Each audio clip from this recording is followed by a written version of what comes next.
ನಮಸ್ತೆ, ಎಜಿ ನ್ಯೂಸ್ಗೆ ಸ್ವಾಗತ. ಪಂಚಮಸಾಲಿ ಸಮಾಜಕ್ಕೆ 2A ಮೀಸಲಾತಿ ನೀಡುವಂತೆ ಸಂಪೂರ್ಣ ಬೆಂಬಲ ಕೊಟ್ಟ ವ್ಯಕ್ತಿ ನಾನು. ಮಾಜಿ ಸಿಎಂ ಬಿಎಸ್ ಯಡಿಯೂರಪ್ಪನವರ ಆಗಿನ ಸಚಿವ ಸಂಪುಟದಲ್ಲಿ ಎಲ್ಲರೂ ಕೂಡ ಬೆಂಬಲ ಸೂಚಿಸಿದ್ವಿ. ಚುನಾವಣೆಯ ವೇಳೆ ಈ ರೀತಿ ಅಪಪ್ರಚಾರ ನಡೆಯುತ್ತೆ ಎಂದು ಬೆಳಗಾವಿ ಲೋಕಸಭಾ ಮತಕ್ಷೇತ್ರದ ಬಿಜೆಪಿ ಅಭ್ಯರ್ಥಿ ಜಗದೀಶ್ ಶೆಟ್ಟರ್ ಹೇಳಿದ್ದಾರೆ. ಸೋಮವಾರ ಮಾತನಾಡಿದ ಅವರು, ಲೋಕಸಭಾ ಚುನಾವಣೆ ರಾಷ್ಟ್ರೀಯ ವಿಷಯದ ಮೇಲೆ ನಡೆಯುತ್ತೆ. ದೇಶದ ಪ್ರಧಾನಿ ಮೋದಿ ಮತ್ತೊಮ್ಮೆ ಆಗಬೇಕು ಅಂತ ಜನರ ಇಚ್ಛೆ ಪಡಿಸುತ್ತಿದ್ದಾರೆ. ಇಲ್ಲಿ ರಾಷ್ಟ್ರೀಯ ವಿಚಾರ ಚರ್ಚೆ ಮಾಡಬೇಕು, ಸಣ್ಣ ಪುಟ್ಟ ವಿಚಾರದ ಬಗ್ಗೆ ಉತ್ತರಿಸಲ್ಲ ಎಂದರು. ಮೋದಿ ಅವರ ಸಾಧನೆ ಬಗ್ಗೆ ದಾಖಲೆ ಕೊಡ್ತಾ ಇದ್ದೇವೆ. ಬಿಜೆಪಿ ಶಾಸಕ ಸಂಸದರು ಏನೇನು ಮಾಡಿದ್ದಾರೆ ಎನ್ನುವುದು ಜನರಿಗೆ ಗೊತ್ತಾಗಿದೆ. ವಿನಾಕಾರಣ ರಾಜಕೀಯ ಮಾಡುವುದು ಸರಿಯಲ್ಲ ಅಂತ ಕಾಂಗ್ರೆಸ್ ನಾಯಕರಿಗೆ ಪ್ರತ್ಯುತ್ತರ ನೀಡಿದ್ದಾರೆ. ಗೋಕಾಕ್, ಅರಬಾವಿ ಹಾಗೂ ಸವದತ್ತಿ ಜನ ಸೇರಿ ಬೆಳಗಾವಿ ಲೋಕಸಭಾ ಮತಕ್ಷೇತ್ರದಲ್ಲಿ ಜನ ಬೆಂಬಲ ಬಿಜೆಪಿ ಪರ ಇದೆ. ಸಾಕಷ್ಟು ಜನ ಬೆಂಬಲ ಕೊಡ್ತಾ ಇದ್ದಾರೆ. ರಾಜಕಾರಣಕ್ಕೆ ನಾನು ಯಾವುದೇ ಗುರಿ ಇಟ್ಟುಕೊಂಡಿಲ್ಲ. ಹೈಕಮಾಂಡ್ ಏನು ಹೇಳುತ್ತಾರೋ ಅದನ್ನ ಕೇಳ್ತೀನಿ ಎಂದರು.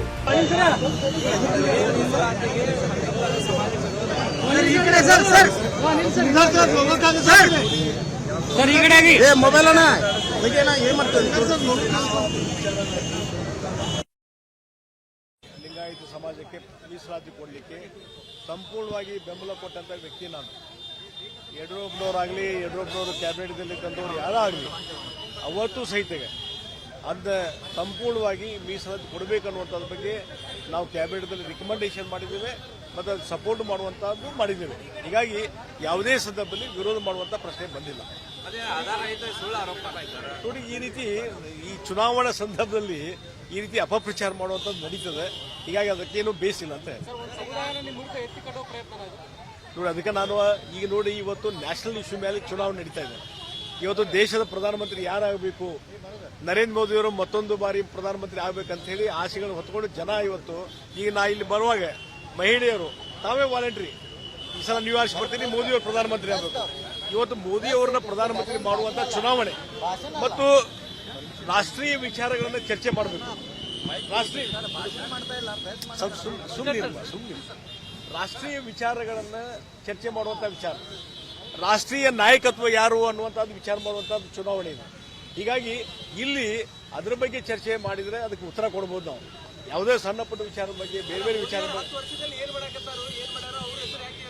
ಅದಕ್ಕೆ ಅದು ಡಿಬೇಟ್ ಮಾಡೋದು ಬೇಕಾರೆ ಅದನ್ನ ಡಿಬೇಟ್ ಮಾಡೋದು ಅಡ್ಡಿಬೇಡಿ. ಈಗ ಅವ್ರ ಮೋದಿಯವರ ಸಾಧನೆ ಏನದ ನಾವೆಲ್ಲ ಕಾಂಪ್ಲಿಮೆಂಟ್ಸ್ ಕೊಡ್ತಾ ಇದ್ದೇವೆ ಸಾಧನೆ. ಮತ್ತು ಇಲ್ಲಿ ಸುರೇಶ್ ಅಂಗಡಿಯವರು ಇದ್ದಾಗ ಏನು ಸಾಧನೆ ಮಾಡಿದ್ರು, ನರೇಂದ್ರ ಮೋದಿಯವರು ಕ್ಯಾಬಿನೆಟ್ದಲ್ಲಿ ಇದ್ರು, ಮಂಗಳ ಅಂಗಡಿಯವರು MP ಇದ್ರು, ಇಲ್ಲಿ ಅಭಯ್ ಪಾಟೀಲ್ರು MLA ಇದ್ರು, ನಮ್ಮ ಬೆನಕೆಯವರು ಈಗ MLA ಅನಿಲ್ ಮಲಿಕ್ ಇವರದಾರ, ಅಭಯ್ ಪಾಟೀಲ್ರು ಬೆನಕೆಯವರು ಹಿಂದೆ ಇದ್ರು. ಇಲ್ಲಿದ್ದಂಥ ಜನಪ್ರತಿನಿಧಿಗಳು ಏನು ಕೆಲಸ ಮಾಡಿದಾರೆ, ಬೆಳಗಾವಿಯಲ್ಲಿ ಏನು ಕೆಲಸ ಮಾಡಿದಾರೆ ನಮ್ಮ ಕಣ್ಣು ಮುಂದೆ ಇದೆ. ನರೇಂದ್ರ ಮೋದಿಯವರ ಈಗ ಇತ್ತೀಚೆಗೆ 310 ಕೋಟಿ ರೂಪಾಯಿ ಏರ್ಪೋರ್ಟಿಗೆ ಸ್ಯಾಂಕ್ಷನ್ ಮಾಡಿ ಇವತ್ತು 2ನೇ ಟರ್ಮಿನಲ್ ಭೂಮಿ ಪೂಜೆ ಮಾಡಿದ್ರು. ಇಲ್ಲಿ ವಿಮಾನ ನಿಲ್ದಾಣ ಸ್ಟಾರ್ಟ್ ಆದ. ವಿಮಾನ ನಿಲ್ದಾಣ ಮೊದಲು ವಿಮಾನ ನಿಲ್ದಾಣ ಹೆಸರಿಗೆ ಮಾತ್ರ ಇತ್ತು. ಉಡಾನ್ ಅನ್ನುವಂಥ ಯೋಜನೆ ಬಂದಿದ್ರಿಂದ ಇವತ್ತು ವಿಮಾನಗಳು ಹಾರಾಡ್ಲಿಕ್ಕೆ ಚಾಲು ಮಾಡಿದಾವೆ. ಮೊದಲೇನಿತ್ತು, ಕಾಂಗ್ರೆಸ್ ಸರ್ಕಾರ ಇದ್ದಾಗ, UPA ಸರ್ಕಾರ ಇದ್ದಾಗ ವಿಮಾನ ನಿಲ್ದಾಣ ಹೆಸರಿಗೆ ಮಾತ್ರ ಇತ್ತು. ಯಾವುದೇ ನ್ಯಾಷನಲ್ ಹೈವೇ, ಬೈಪಾಸ್ ಯಾವುದೂ ಇರಲಿಲ್ಲ, ಎಕ್ಸ್ಪ್ರೆಸ್ ಹೈವೇ ಯಾವುದೂ ಇರಲಿಲ್ಲ. ಇವೆಲ್ಲ ಆಗಿದ್ದೆ ಅವಾಗ ನರೇಂದ್ರ ಮೋದಿ ಇವೆಲ್ಲ ಸಾಧನೆಗಳಲ್ಲ. ಇಡೀ ಜಗತ್ತಿನಲ್ಲಿ ಇವತ್ತು ಆರ್ಥಿಕ ಅಭಿವೃದ್ಧಿಯಲ್ಲಿ ಇವತ್ತು 4ನೇ ಸ್ಥಾನಕ್ಕೆ ಬಂದಿದೆ.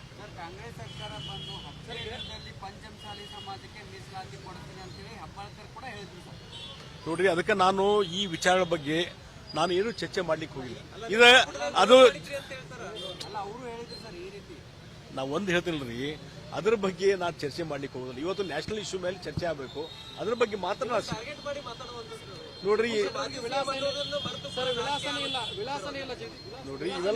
ಇವೆಲ್ಲ ನೋಡ್ರಿ, ನಾನು ಬೆಳಗಾವಿ ನನ್ನ ಕರ್ಮ ಭೂಮಿ ಅಂತ ಹೇಳಿದ್ದೇನೆ. ನಾನು ನೋಡ್ರಿ, ನಾವು ಒಂದು ಹೇಳ್ತೀನಿ, ಇವ್ರಿಗೆ ಬೇರೆ ವಿಚಾರಗಳು ಡಿಸ್ಕಷನ್ ಮಾಡಲಿ. ಇದು ಬೆಳಗಿನ ಸಾಯಂಕಾಲ ಅದೇ ಡಿಸ್ಕಷನ್ ಮಾಡಿ ಜನ ಒಪ್ತಾ ಇಲ್ಲ. ಜನ ಎಲ್ಲ ಒಪ್ಕೊಂಡಿದ್ದಾರೆ. ಇವತ್ತು ನಿನ್ನೆ ನಾನು ಮೊನ್ನೆ ಸವದತ್ತಿಗೆ ಹೋಗಿದ್ದೆ. ನಿನ್ನೆ ಗೋಕಾಕ್ ಮತ್ತು ಅರಬಾವಿಗೆ ಏನ್ ಜನ ಸ್ಪಂದನೆ ಮಾಡ್ತಾ ಇದ್ದಾರೆ. ಇವತ್ತು ಮೋದಿಯವರು ಪ್ರಧಾನಮಂತ್ರಿ ಆಗಬೇಕು, ಜಗದೀಶ್ ಶೆಟ್ಟರ್ ನೀವು ಇಲ್ಲಿ MP ಆಗಬೇಕಂತ ಹೇಳ್ತಾ ಇದ್ದಾರೆ ಜನ. ನೋಡಿ, ಅದಕ್ಕೆ ನಾನು ಅವರ ಟೀಕೆ ಟಿಪ್ಪಣಿಗೆ ನಾನೇನು ರಿಯಾಕ್ಷನ್ ಕೊಡುದಿಲ್ಲ. ಅದು ಜನ ತೀರ್ಮಾನ ಕೊಡ್ತಾರೆ.